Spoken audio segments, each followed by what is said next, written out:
Hey, my name is Shovel, the name of the channel is Shovel, and the topic for this video is something that you may already know about if you're an experienced driver, but not everyone knows everything. I sure don't know everything. This is something I think I do have a pretty good handle on, and hopefully I can help answer a question you may have had, or maybe even make one or two people a better driver. That's always a good thing. So the topic of this video, as the thumbnail indicates, is automatic transmissions with manual modes, how to use them, when to use them, why you might even want to use them in the first place, because it's an automatic, right? It's supposed to do all the work for you. And yeah, that's true. For the most part, you can just leave it and drive, and there's no problem with that. But there are a few opportunities to optimize that, and we're humans. We always like to optimize things if we can. So this is when and where and why you might do that. When I first started driving 30 years ago, I had only driven manual transmission cars, and at that point, the automatic transmission cars that had a manual mode were very new, and nobody I knew had a new car. So I had to kind of guess at why they existed. My guess was wrong. I thought that they were there like to give you the feeling of driving a manual transmission car, because there is some fun in that. And I thought that's why they existed, so you could pretend you were driving a manual. It seemed kind of dumb at that point, and it actually was kind of dumb. They're not good for that purpose. If you drive a manual, you know what I'm talking about. So to get right into it, the first scenario in which you might find yourself wanting to manually shift an automatic transmission has to do with predicting things. You as a human being, you can predict what you plan on doing into the future. You know your plans. The car doesn't have your eyeballs. It doesn't know how to read your mind. It doesn't know what your plans are into the future. So if you're in busy traffic on a highway where you can pass somebody, whether it's multiple lanes going in the same direction or whether you're just on a single lane and you're looking for a break in oncoming traffic so that you can pass the car that's going slow in front of you, you know that you're looking for that gap, that opportunity. And then sometimes that opportunity is pretty narrow. You got to cut it pretty close because everyone else is doing what they're doing, and you need to not disrupt traffic, create a dangerous situation. And so every millisecond counts. And for that, if you're going just in regular drive mode and you have to press your gas pedal down and tell the car, hey, I want passing power, the car has to sit there and understand that you want passing power, send a command to the transmission's mechanical and hydraulic systems, which then have to physically move the valves and move hydraulic fluid around and change to a different gear.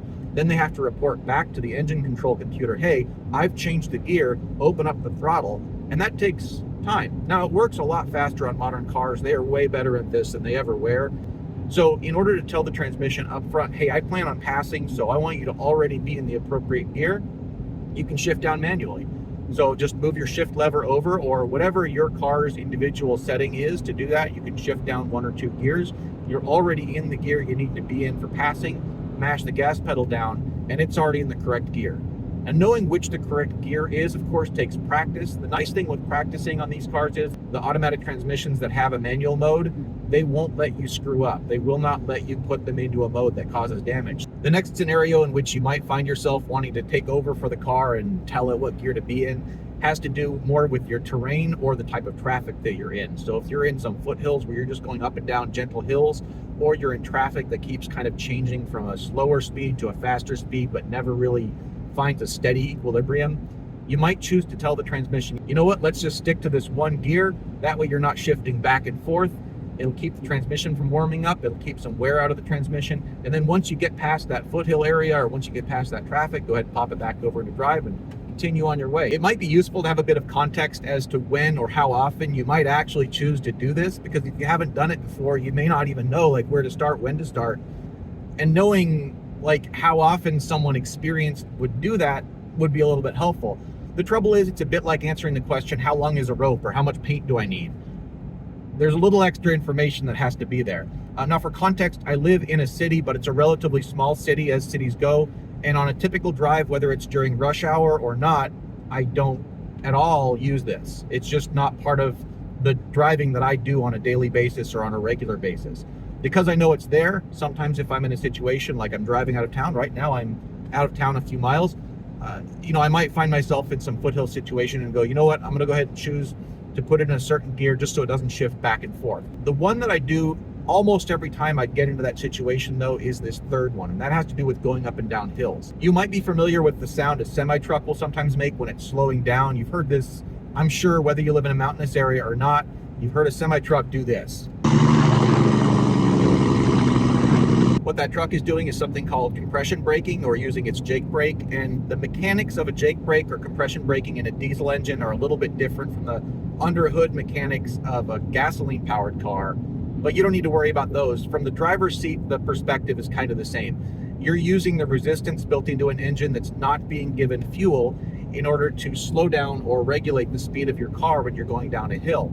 And in doing so, you're saving some wear and especially saving heat on the service brakes. The service brakes are the brakes at the wheels that you operate with your foot when you press on the brake pedal, in case you didn't know that nomenclature.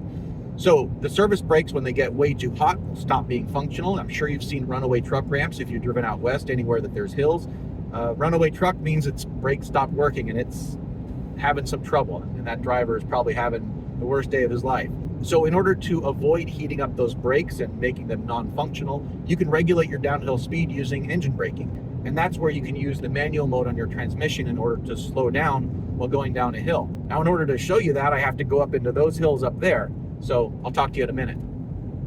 Shawty had an apple bottom, jeans boots with the sweater. Was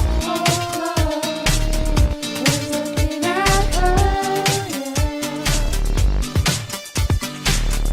Then Shawty hit the floor and next thing you know, Shawty got. Right now I'm on a surface that's completely covered in ice and snow, so there's no wet or dry asphalt immediately underneath my tires, and so you'll forgive me, I'm paying more attention to driving than I am to talking into the camera.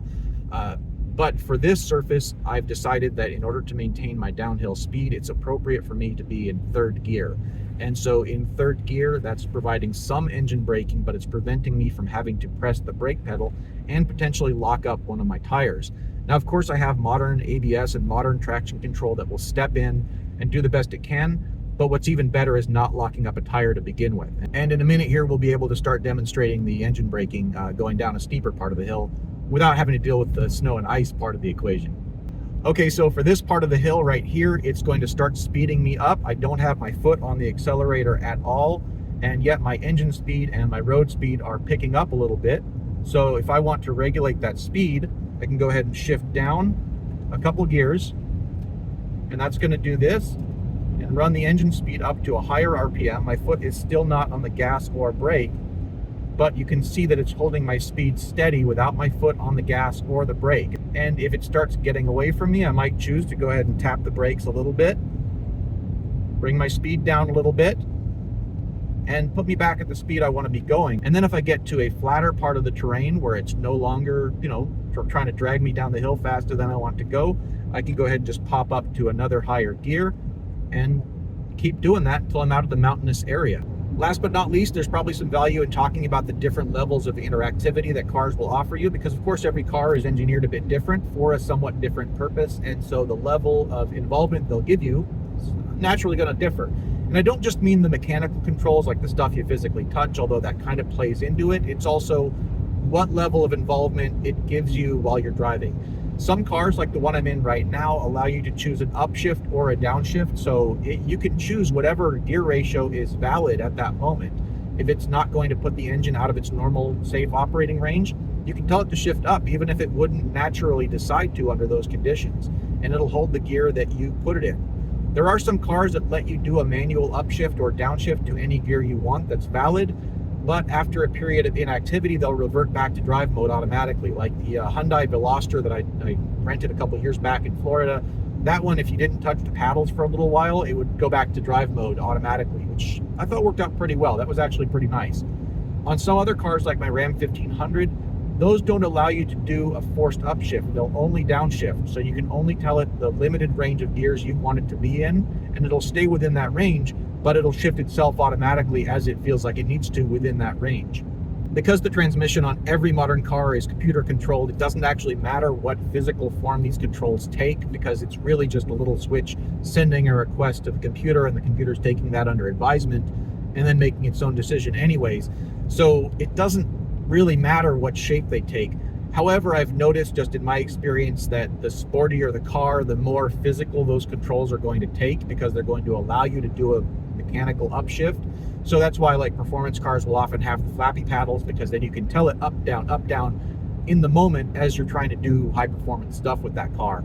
Similarly, if you're in a car that's kind of more made for cruising, it might only just give you a plus or minus, because you're managing the car in a longer duration moment. You're seeing a hill that you're going up or down, and so you can just look down and go, okay, I'm going to go minus or I'm going to go plus, and kind of control it that way. It has to do with the context in which you're going to interact with that particular car and what the car is built for, or the truck, as the case may be.